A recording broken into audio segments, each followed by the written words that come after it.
And good morning, my beautiful America. Welcome back to the All-American Book Club. I'm Eden Gordon-Hill. And ladies and gentlemen, we have a very special interview for you this morning. We're coming live from our nation's capital. And as we are in the month of November, we are focusing on Harvest of Abundance. We are also focusing on our veterans, our veteran families, and what this nation has given for the selfless service. Being a military family, being married to an Army veteran, and having military in our background, we're also bringing over to the show John C. Kiyonaga. He is a former Army officer, and he has, I believe he just said, 4 generations of Army service in his family. So please help me welcome to the show for the very first time, John C. Kiyonaga. Thank you so much for being here. Well, thank you very much, Eden. Just a point of clarity, the name is pronounced Kiyonaga, which actually means everlastingly pure in Japanese. Not that it has any relevance to my persona. No, I appreciate you sharing that. Thank you. You know, both of us having worked in the DC Beltway, we come across so many different last names, and I appreciate you saying that. So thank you so much. I love your book, Uninvited Valor. I'm holding this up for those on the YouTube channel so they can see. The Uninvited Valor, the Forsaken Soldiers of World War II, based on the epic true story of the 442nd Regiment Combat Team. John, tell me about this. What led you to write about this? It sounds very personal. It is personal. My father was a veteran of the 442. He received a field commission and was decorated for valor in Italy in the Battle of Mount Folgorito. But 442 was a unit made up entirely of Japanese American enlisted ranks. It remains to this day, proportional to its size and length of service, the most decorated unit in American arms. What's really remarkable about 442 is the fact that the unit was created at the specific request of the Japanese American community who petitioned President Roosevelt, created, stood up, and deployed to fight during the internment of the Japanese Americans during World War II. The entire West Coast population of Japanese Americans was given 72 hours to relocate from whence they were sent to internment camps in the wastelands at the interior of the country. They lost everything. They had 72 hours to leave their homes, their jobs, their businesses. Those were not lucky enough to have a fairy godmother to care for or buy their property at a fair price, returned to nothing. And these are some 127,000 people. This would be inconceivable today. But of those 127,000 who were locked up because they were felt to be untrustworthy, putatively, there were a lot of commercial and political reasons behind the decision. But the point of the book is not to decry that decision. Unjustifiable, reprehensible, and awful as it was. The point of the book is to celebrate what came of that awful decision. The formation of a unit in the teeth of this awful discrimination that became the most decorated unit in American arms. Thousands of young men volunteered from the very camps wherein they were unjustly confined. The example of 442 is something that I wanted to tout to the American public. It's always been very personal to me because of my father. My father never really talked very much about his war service, but it was very apparent to me, even as a very young boy, that it was a source of great pride to him. And he maintained his friendships with his brothers from 442. I remember when he died 48 years ago, younger than he should have been. About 20 diminutive Japanese American men in suits and raincoats. It was springtime in Washington. Showed up at the funeral home. I'd never seen them before, but they were his friends from 442. They'd read about it in the obit. The example of 442 stands in marked counterpoint to two of the most corrosive, destructive phenomena impacting our country today. And those are the politics of grievance and the politics of identity. We're Americans. We forget this. We're literally killing each other over disagreements based on race, based on religion, based on spiritual or cultural or political points of view, based on sexual orientation. It's foul, and it cannot continue because it's on its way to destroying us. 442 has shown us another way. These are men that had every reason to forsake the country that forsook them, but they were proud of being Americans, and they showed it. And what they did was establish, beyond question, forever, the worthiness of Japanese Americans to be considered Americans. But they also serve as an example that Americans, and particularly young Americans, should be keenly aware of today, because it's an alternative to what has been a very, very destructive way of dealing with our disagreements. And it's worth noting that the Japanese Americans, vast majority of whom returned to nothing when they were finally released from the camps near the end of the war, simply started over again quietly. They didn't complain. They didn't demand reparations. That came later, and there were a lot of Japanese Americans who didn't agree with that move, my father among them. It was a little late for that, and it was seen to undermine or to diminish what was a sublime gesture of patriotism and character. But be that as it may, they came home to nothing. By the time I was a college student in the early 70s, the Japanese Americans who had rebuilt their lives without help from anybody and without complaint were the most educated demographic in the United States. I wrote the book to thank my father and his friends. But I also wrote it to try to explain why these young men chose to do this. And I think there are a number of reasons. If I don't explain it, at least I try to explore the question. It's a complicated one. We have to remember, first of all, that Japanese Americans, like the rest of the United States, were angry at the Axis powers, especially Japan. I'm sure you remember exactly where you were the moment that first jetliner hit the World Trade Center. I did. Okay. Yep. I'm still angry. Oh, yeah.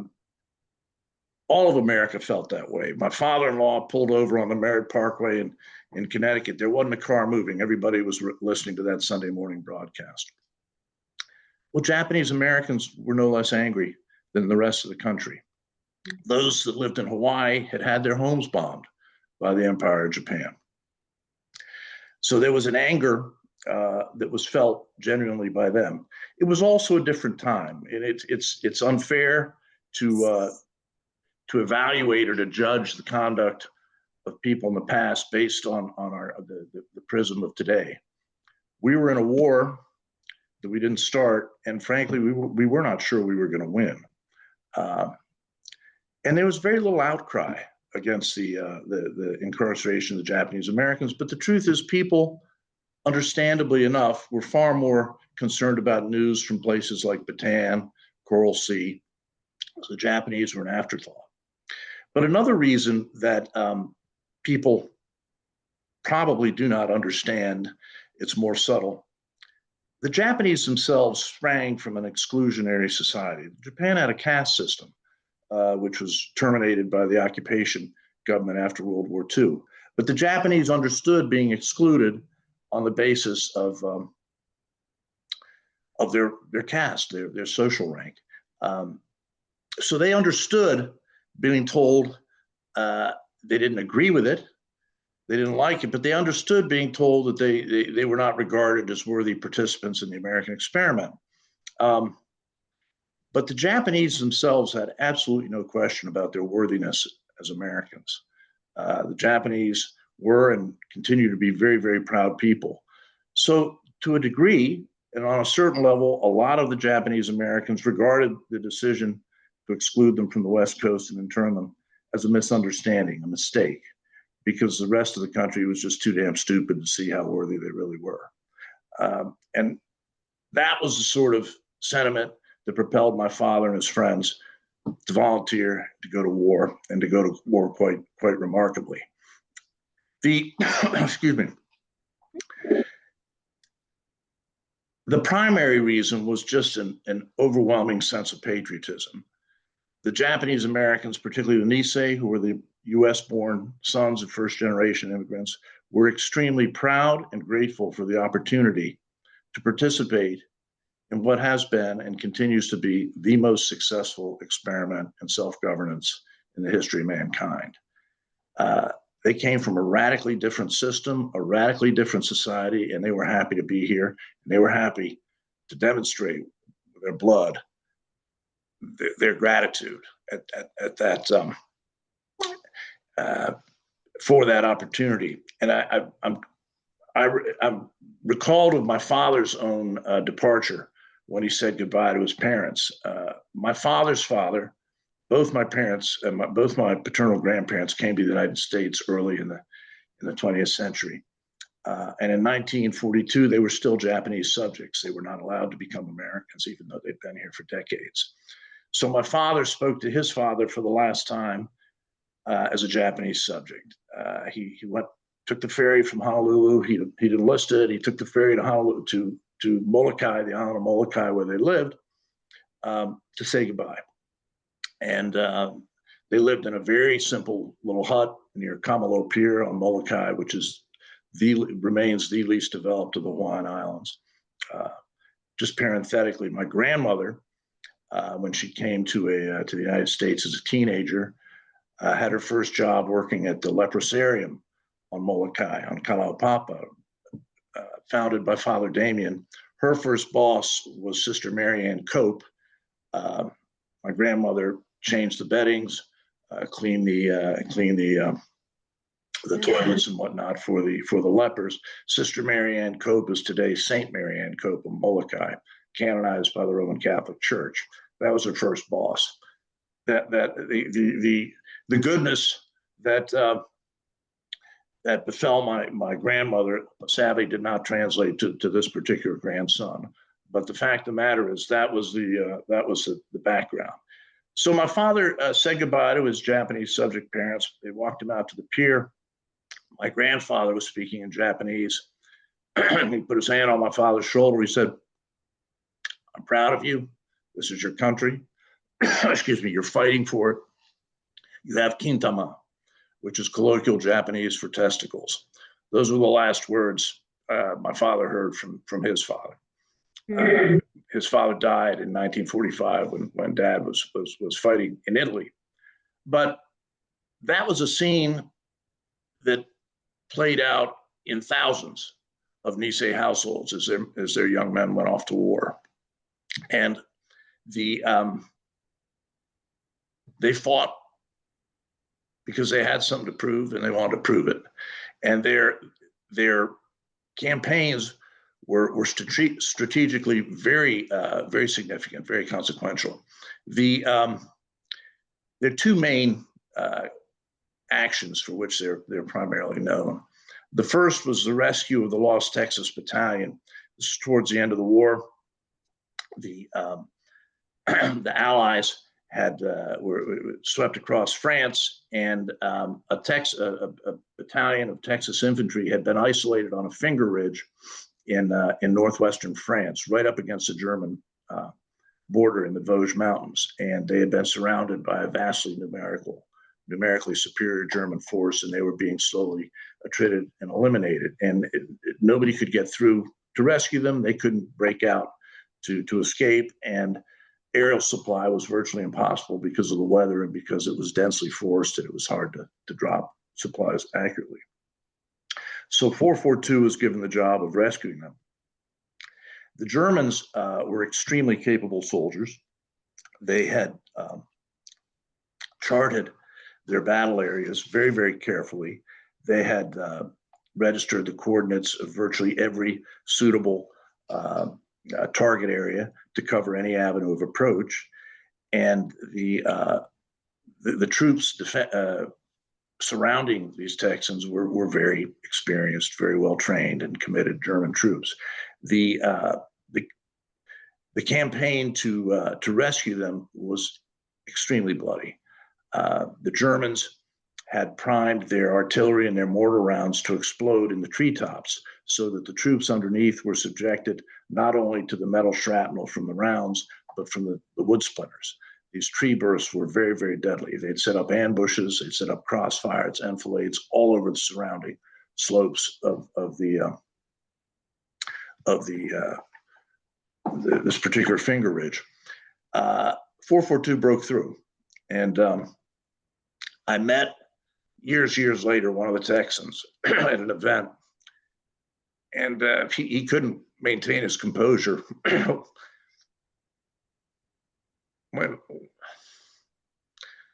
when he described seeing these diminutive yellow guys coming through the trees, calling friendly 442. He said, we were dead. We didn't think we were going to make it. Yeah. But what's most notable about that action is what happened afterwards. 442 rescued them, and they withdrew to the town of Bruyères, which was their staging area. And the division commander, General Dahlquist, ordered a review. So the troops were mustered in a little open area outside the town. It was cold. It had started to snow. These guys were freezing. They were exhausted. And the general pulled up in his sedan, and he got out. And the regimental commander was new. His predecessor had been wounded. Colonel Virgil Miller. Virgil Miller was the regimental commander. And General Dahlquist stepped out of his car and looked out over the assembled men. And it was an unexpectedly small group of men. And he turned to Colonel Miller in front of all of his subordinates and said in a loud voice, "Colonel, when I tell you to muster the regiment, I mean the entire regiment." And Colonel Miller reportedly refused thereafter to speak to General Dahlquist and never spoke to him after the war. But on this occasion, he looked at General Dahlquist and said, "Sir, this is the entire regiment."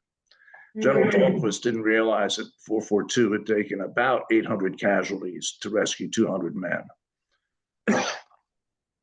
The second, and perhaps definitely strategically more important action, was the conquest of Mount Folgorito.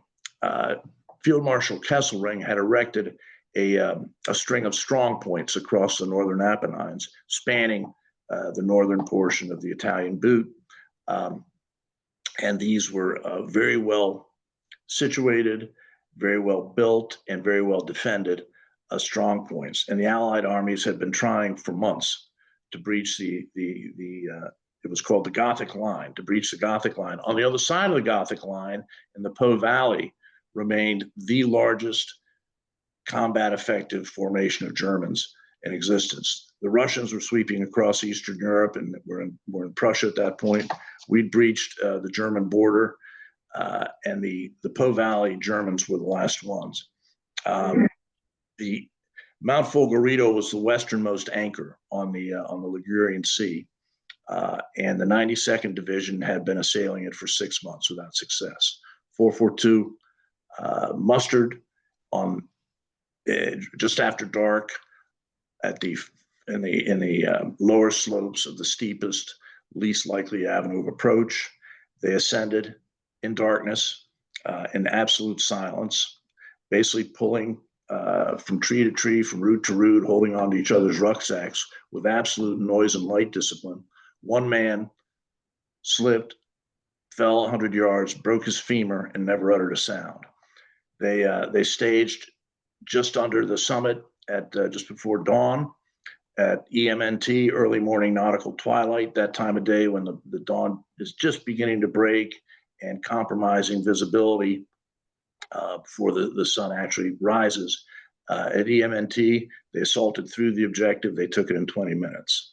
The Allies poured through the Gothic Line. Thereafter, the Po Valley Germans surrendered not long thereafter, and effectively ending the war in Europe. That was. No, you're fine. I could go on with you for another hour. We are just about 30 seconds out until the end of the show. So I wanted just to ask you one final question. and then share with us where people can buy this book, because this is a part of American history. This is where our young men and women who are serving this nation need to read this to see about the characteristics, the integrity, and what was a part of these soldiers during that time period. Just in a final word, what would you say to our young military who are serving today? I would say thank you. I was a peacetime soldier in a support branch. My service was modest. Those young veterans of the War on Terror and those that are about to serve and whatever engagements await us have served and shall be serving in an entirely different, more challenging, and more valorous dimension than my own. But any soldier, any American should be aware of the 442. It's on Amazon. It can be bought off of Amazon, but I didn't write it to sell books. I wrote it so that people would know this story. It's important. As Americans, we should be proud and we should learn from it. Absolutely. John, thank you so much for being here at the All-American Book Club. I was captivated, and that's why I just let you talk and share the stories, because it's personal for you. But you know what? It's personal for a lot of us who are military and veteran families, because there is a military history. I work with those who are in service and who have been retired, who have 6 generations of military. It is personal. So I am thankful for your service, your family's service, and I wish you many blessings. And to all of our veterans out there, please go pick up this book. Thank you so much, sir. Thank you, Eden. God bless America. And for all of those who are tuning in, stay tuned for our next segment. We'll be right back.